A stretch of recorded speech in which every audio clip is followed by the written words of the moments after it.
한 해를 돌아보면 우리 화강의 가족 여러분들 가운데에서는 행복한 한 해를 지나는 분이 계실 것입니다. 반면에 힘들고 어려운 지난 한 해를 보내고 계신 분들이 있습니다.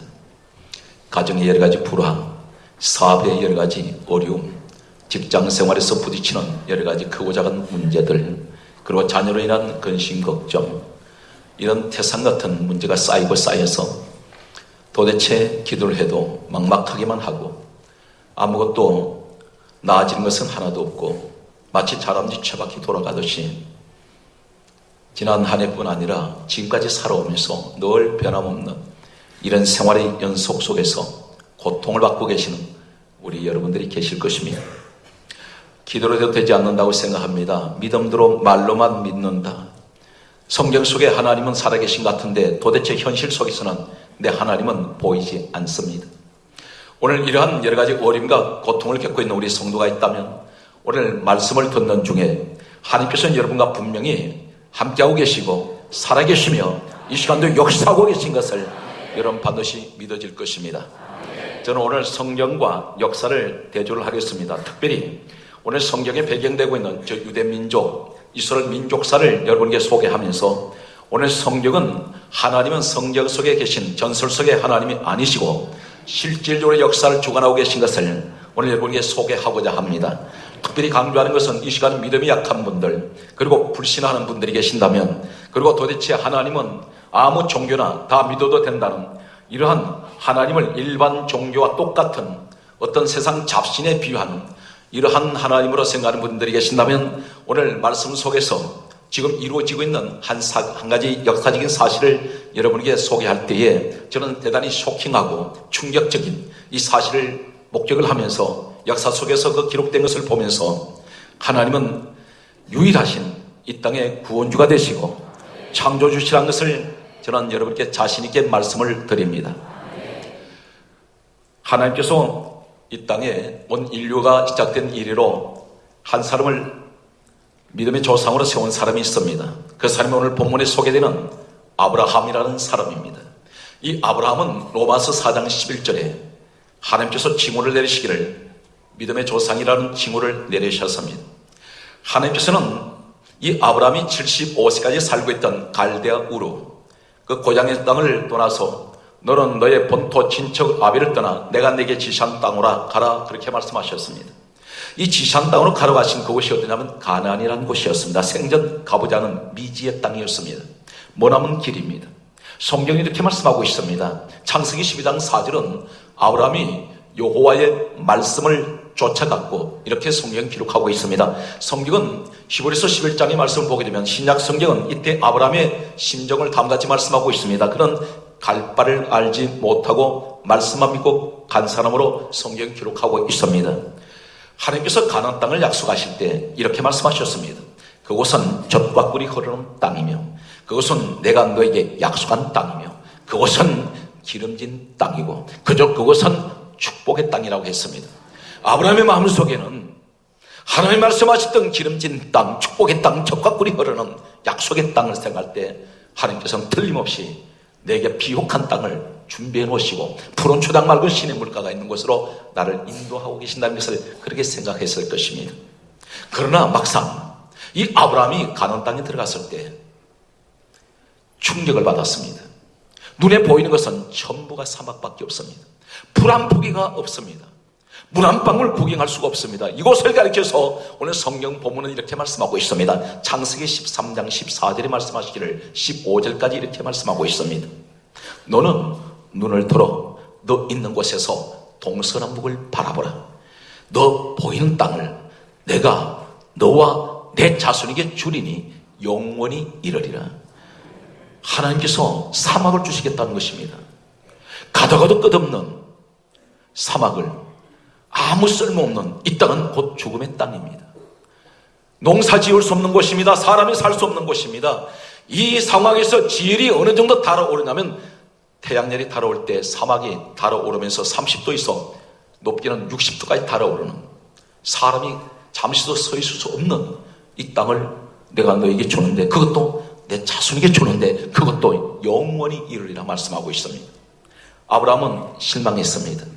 전혀 정반대의 그 상황을 목격할 때 이 아브라함은 어떻게 해야 될 줄 모릅니다. 그래서 이 사람은 이리저리 쫓겨다녔던 그런 생활 속에서 결국은 그 자리에 정착을 하게 되는데, 하나님께서는 우리에게 말씀하고 있습니다.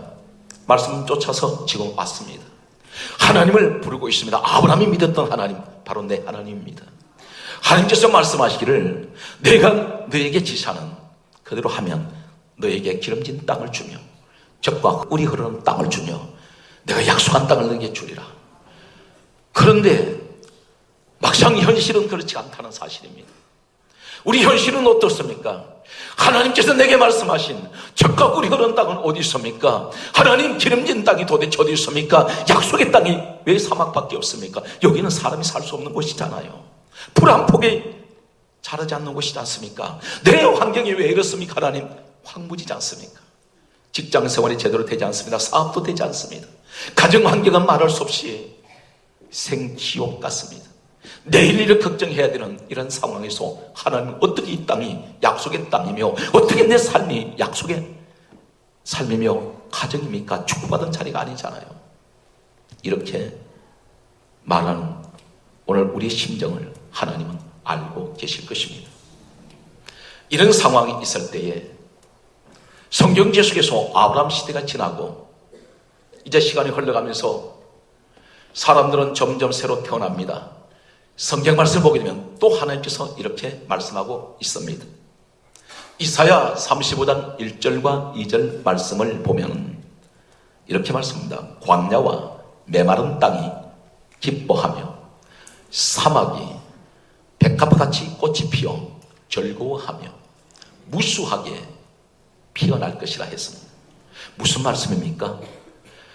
광야와 메마른 땅, 황무지가 그것이 기뻐한다는 겁니다. 왜 기뻐합니까?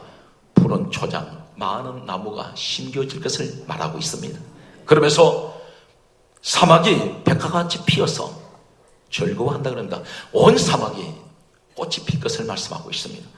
그것도 한두 그루, 한 포기 두 포기 피어나는 것이 아니라 무수하게 피어날 것을 말씀하고 있습니다. 저 유대인들은, 이스라엘 민족은 철저하게 성경 말씀을, 하나님의 말씀 그대로 받아들입니다. 그런데 이 사람들은 갈등합니다. 어떻게 하나님, 우리 조상 아브라함, 이 사람이 누구였냐면 요한복음 8장 33절 말씀을 보게 되면 이 아브라함을 가리켜서 이스라엘 백성들은, 유대인들이 이렇게 말했습니다. 아브라함은 우리의 조상이라고 말하고 아브라함은 우리의 조상이며 동시에 우리는 아브라함의 자손이라고 말합니다. 이 사람들은 자기 조상 아브라함 때부터 계속 주시는 말씀이 사막이 옥토가 되고 사막을 주셨는데 그 사막에 나무가 자라며 푸른 초장, 맑은 시내 물가가 흐르는 이것을 말씀할 때 이해가 되지 않았습니다. 어떻게 저 사막에 나무가 자랍니까? 풀 한 폭이 자랄 수 없는 저곳에, 물 한 방울 없는 곳에 무슨 나무가 자라며 풀이 자랄 수 있겠습니까? 이 사람들은 갈등했을 것입니다. 성경은 계속해서 이렇게 말씀하고 있는 내용을 보게 됩니다. 이사야 41장 19절에 하나님께서 또 말씀하십니다. 내가 광야에, 성경 말씀합니다. 백향목을 심고, 내가 광야에 시띠나무를 심고, 내가 광야에, 하나님께서 말씀합니다. 화석류를 심고, 내가 광야에 들감람나무를 심고, 계속해서 말씀하시기를 이사야 41장 19절에 또 이렇게 말씀하고 있습니다. 사막에는 소나무와 잣나무와, 그리고 말씀합니다. 황량목을 내가 심을 것이다. 하나님이 사막에 무수한 나무를 심으신다는 것입니다.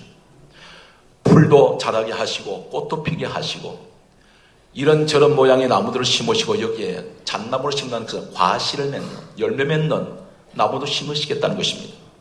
이해가 되지 않습니다. 성경은 이렇게 말씀합니다. 그러면서 동시에 하신 말씀이 이사야 43장 18절에 이렇게 말씀하고 있습니다. 너희는 이전 일을 기억하지 말며 옛적 일을 생각하지 말라. 보라, 내가 새 일을 행하리니 이제 나타낼 것이라. 너희가 그것을 알지 못하느냐? 정령이 내가 광야에 길을 내고 사막에 강을 낼 것이라. 무엇을 말씀하냐면 이전 일을 기억하지 말라, 옛적 일을 생각하지 말라. 이 말씀이 무슨 말입니까? 너희들의 생각은 내가 아브라함에게 약속했던 저 사막밖에 없었던 저 땅에 내가 길을 만들고 강을 내고 그게 나무를 심게 하고 꽃이 피게 한다면 너희들은 과거에 삼국밖에 없었던 황량한 그것을 기억하지 말라는 것입니다. 우리 인생이 하신 말씀입니다. 우리 한때 인생살이가 지금까지도 하나님, 나는 내 인생 삶 전체가 사막 같은 삶을 살았습니다. 내 인생에 꽃이 핀 적이 없습니다. 불안복이 자란 적이 없습니다. 인생에 꽃을 피운 적도 없고 열매 맺어본 적이 없습니다. 그런데 하나님 말씀합니다. 너는 과거의 일을 기억하지 말며 이전 일을 생각하지 말라. 옛적 일을 생각하지 말라. 네가 이것을 알지 못하느냐? 정령이 내가 사막에 광야에 길을 내고 강을 낼 것이라. 물이 흐르는 것은 옥토가 됩니다. 모든 식물이 자랄 수가 있습니다. 과연 그렇게 됐을까요? 오늘 지금 소개된 이 말씀은 성경에 기록된 말씀입니다. 사람들은 생각할 때 어떻게 그런 일이 일어나겠느냐? 그런데 역사는 놀라운 기적적인 일을 기록한 무수한 역사가 기록되어 있는 것을 여러분에게 소개하고자 합니다. 즉 유대 역사, 고대 역사를 보게 되면, 그리고 이스라엘의 역사를 우리가 공부하게 되면 하나님께서 약속했던 이 말씀은 사막에 꽃이 피고 열매 맺고 무수한 나무가 자라고 그곳에 하나님께서 강이 흐르는 이 사건은 실질적으로 일어났습니다. 유대민족이 일어났습니다. 이제 소개하겠습니다. 이 자리에 제가 강조합니다.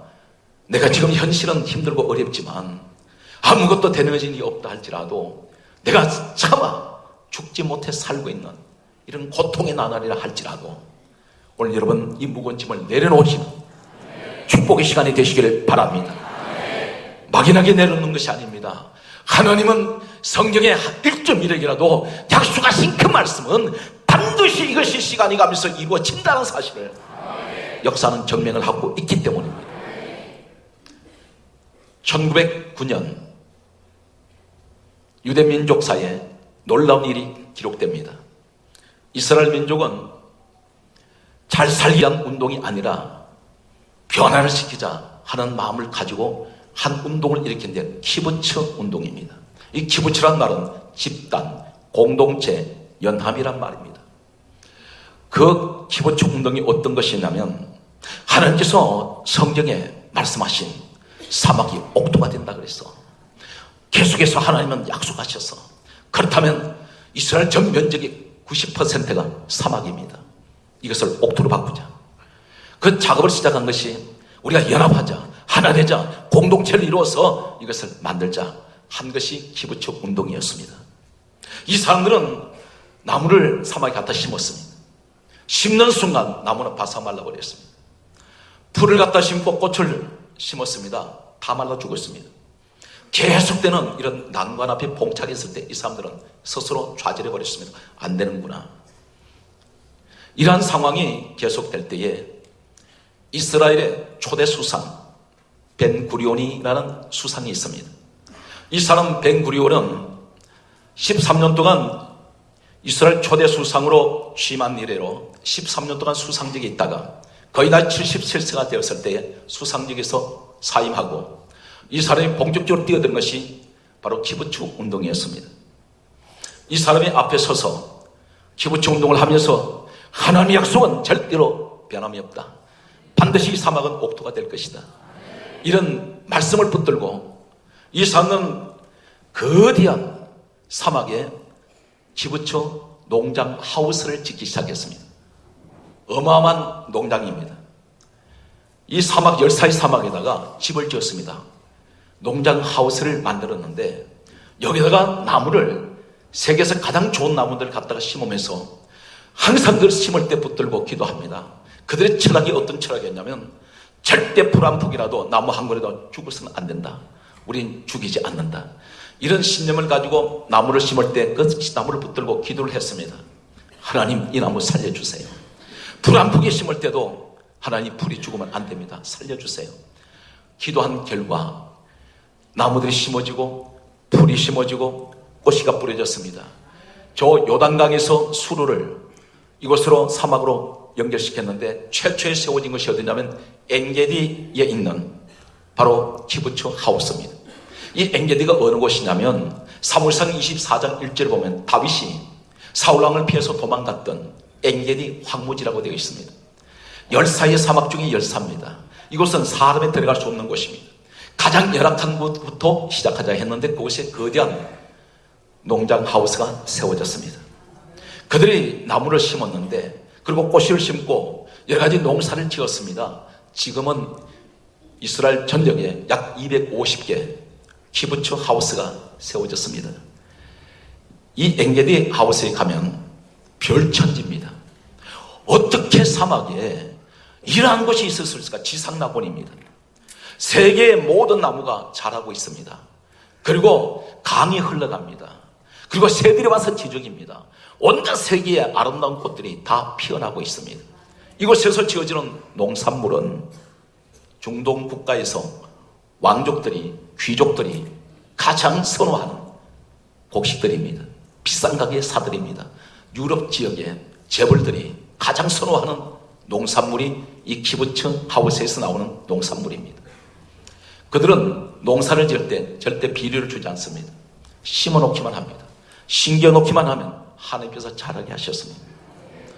이곳에 놀라운 사실은 이 사람들은 또 이렇게 생각했습니다. 분명히 하나님은 이 땅을 우리 아브라함 조상에게 주실 때 말씀하시기를 기름진 땅이라고 했는데, 도대체 기름지다는 것이 뭘까? 늘 그것을 가지고 분명히 하나님의 어떤 뜻이 계실 텐데 이 기름진 땅이라는 자체가 무엇을 말할까 했는데, 이 키부츠 하우스가 세워지면서 개발되면서 한 양치는 목동이 양을 치면서 어느 곳을 이르렀을 때에 땅에서 시커먼 액체가 솟구쳤습니다. 그것이 바로 석유였습니다. 지하에 기름이, 수많은 기름이 매장되어 있었습니다. 그들은 하나님의 약속은 반드시 이루어진다는 사실을 믿고 했을 때에 그것은 그들의 현실로 나타났습니다. 이들은 하루아침에 세계 경제 대국이 되었습니다. 그들은 무진장 땅속에 묻혀있는 기름, 이것은 전 세계가 부러워하고 있습니다. 지금 우리 현실이 어떻습니까?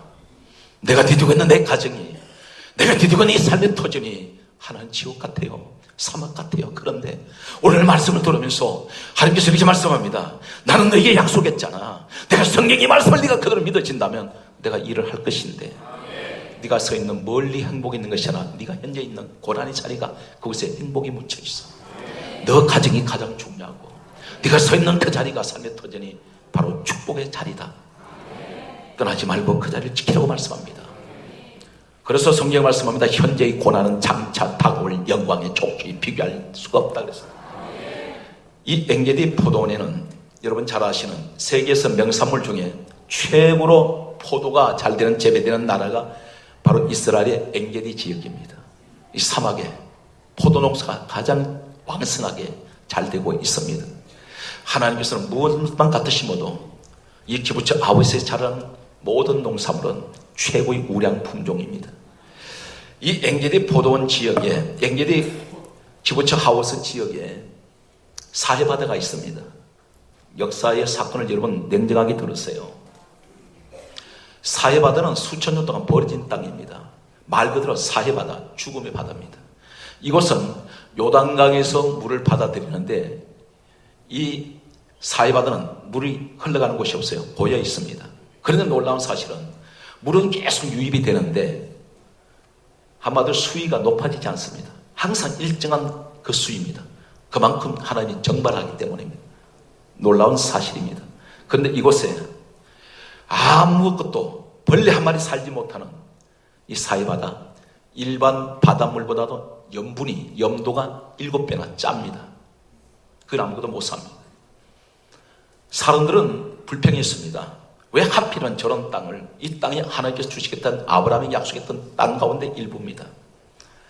그런데 뭔 저런 땅을, 저 바닷물도 쓰지 못하는 저 바닷물을 저런 걸 주셨을까 하고 수천 동안 외면했는데, 엔게디 키부츠 하우스가 세워지면서 이 사람들이 그냥 처음에는 장난삼아 학자들이 이 사해바다 물을 떠다가 연구를 했습니다.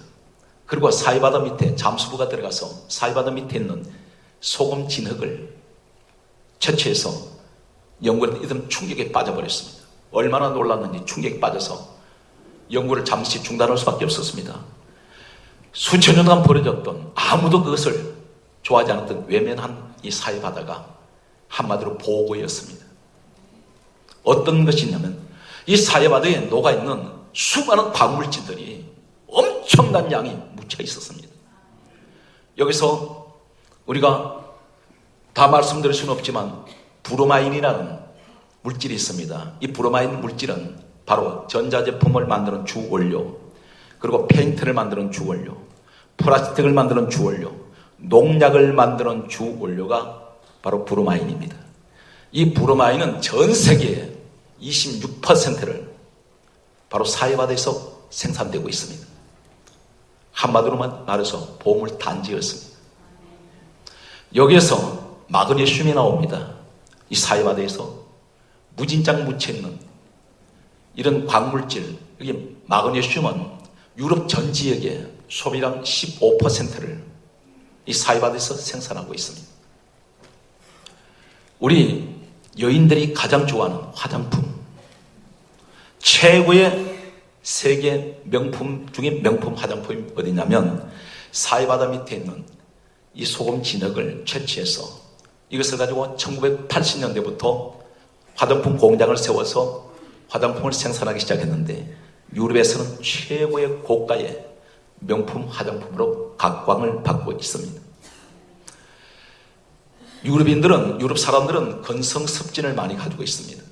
그런데 이 사람들이 피부염으로, 여러 가지 질병으로 질환을 고통받으면 아토피, 그리고 피부 질염, 이런, 또 특히 관절, 그리고 디스크, 이런 고통을 받는 분들은 이곳에 사이바다에 와서 잠그고 물로 씻으면 턱취약이 되어서 치료가 다 된다고 합니다.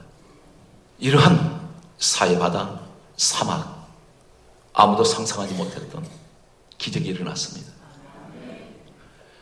이 사이바다는 지중해 해수면에서 지구에서 가장 낮은 지면인 약 400m 이하의 그 지층을 이루고 있습니다. 그만큼 해수면이 낮습니다. 이러한 가장 열악한 환경 속에 사막 한가운데 있는 이 사이바다.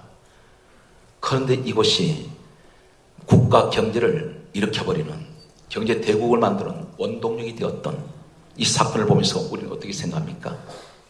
하나님께서 최초에 아브라함에게 보여주셨던 사막만 보여주실 때 하나님은 우리가 알지 못했던 놀라운 축복을 묻어두고 계셨어요. 이미 준비하셨습니다. 아브라함 때로 시작해서 자손들이 이르기까지 오늘날 저 이스라엘 민족들은 이 축복을 누리고 있습니다. 그렇다면 하나님, 내가 믿는 내 하나님이 바로 저 이스라엘 백성들이 믿는 하나님 아닙니까? 그렇다면 내 환경이 힘들고 어렵지만 그러나 내 가정이 마치 죽음의 바다, 사해바다 같은 이런 환경이 있다 할지라도 바로 그곳이 가장 많은 축복이 묻혀있고 그것이 하나님 예비하신 곳이었다는 것을 나는 몰랐습니다. 이 바다를 가리켜 기적의 바다입니다. 오늘 사랑 성도 여러분, 아무것도 염려하지 마시고 힘들고 어려운 고난의 자리는 반드시 그 자리가 축복의 자리라는 사실을 믿으시기 바랍니다. 하나님은 성경에 계신 하나님, 성경 말씀 속에만 계신 하나님이 아니란 사실입니다. 반드시 그분이 성경에 말씀하신 대로 하면 반드시 이루어진다는 사실입니다. 우리의 목회 현장도 마찬가지입니다. 돈이 없어도, 능력이 없어도, 지식이 없어도, 힘이 없어도 하나님은 함께 하신다면 모든 것을 일궈낼 수 있습니다. 성경은 이렇게 말씀하고 있습니다. 고린도 후서 5장 7절에 말씀하시기를 우리는 믿음으로 행하고 보는 것으로 하지 아니함이로다. 무슨 말합니까? 나는 믿음으로 갑니다. 그런데 내 눈에 보이는 것 가지고는 나는 실망하지 않습니다. 반드시 나는 믿음으로 행하고 보는 것으로 하지 않습니다. 오늘 성경이 이렇게 말씀하고 있는 것을 보게 됩니다. 여호수아 3장 15절에서 16절 말씀을 보게 되면 이스라엘 백성들이 광야 40년을 지나서 요단강 앞에 섰습니다. 이때는 헐몬산에서 눈이 녹아내려서 요단강물이 범람하는데 성경 강조합니다. 몸에 거두는 시기에는 요단강물이 언덕에 흘러 넘쳤더라 했습니다. 아무도 거기 못 들어갑니다. 들어갔더니 급류 휩쓸려 떠내려가 버립니다. 어디로 갔는지 사람 찾을 수가 없습니다. 그런데 하나님 이렇게 말씀하세요. 언약궤를 맨 제사장이 언약궤를 메고 요단을 밟아라. 갈라지지 않았습니다. 그런데 성경 이렇게 강조하고 있습니다. 여호수아 3장 15절에 말씀하시기를 궤를 맨 제사장들이 발이 요단 물에 잠기자, 성경 이렇게 강조합니다. 잠기다 곧 위에서 흘러내리는 물이 멈춰버립니다. 무엇을 말합니까? 오늘 발굴을 할 때는 갈라지지 않았습니다. 그런데 그들의 머릿속에는 어떤 생각을 가질까요? 하나님이 발굴하면 갈라질 겁니다. 이게 믿음입니다. 지금 내게는 아무것도 갈라진 것이 없어요. 길이 없어요. 그러나 하나님 말씀합니다. 너 말씀 믿고 행동해. 그러면 그의 다음에 일은 내가 한다. 절망하지 마세요. 낙심하지 마세요. 이사야 53장 2절에서 3절 내용은 이렇게 말씀하고 있습니다. 예수님께서 이 땅에 오시기 전 약 700여 년 전에 예언된 이사야서 말씀을 보게 되면 예수님 관해서 이렇게 말씀하고 있습니다. 예수님은 흠모할 것이 없고 아무것도 그분은 볼품이 없는 분인데 오늘 성령의 말씀을 강조하면서 우리 주님의 모습을 우리에게 보여주고 있습니다. 미리 예언하신 대로 흠모할 것이 없어요. 사모할 것이 없어요. 내세울 것이 없는 초라한 모습입니다. 우리는 대개가 요한복음 2장 21절에 성전은 주님 몸이라 했는데 세상 속에 있는 교회를 볼 때에 사람들은 때로는 초라하게 봅니다. 아무 힘도 없어지지 못하는 그런 것을 봅니다. 그러나 중요한 사실을 기억하세요. 주님의 겉모습은 초라합니다. 그러나 그 내면에는 그분은 전능하신 하나님이고 그분은 생명의 주가 되시고 그분은 천지를 창조하신 우리 하나님이세요. 그분은 온 천하 우주 만물의 주인이십니다. 예수님은 빌립보서 2장 6절에 예수님은 하나님 본체라 했습니다. 오늘 여러분 초라한 모습이 여러분 모습일 수가 있습니다. 그러나 내 마음속에 예수님이 계신다면 당신은 분명 기적의 주인공이 될 수 있습니다. 크게 합니다. 믿음의 주요 온전케 하시는 예수를 바라보자. 우리가 주님을 따라가면서 모든 범사가 형통한 한 해가 되고 오늘 마지막 남은 2013년도 모든 하나님의 남은 기간 동안 아름답게 모든 생활에 다 정리되게 하시고 새롭게 출발하는 신년 새해를 맞이하게 하여 주옵소서. 이 축복에 여러분들에게 함께 하시기를 주 예수님으로 축원합니다.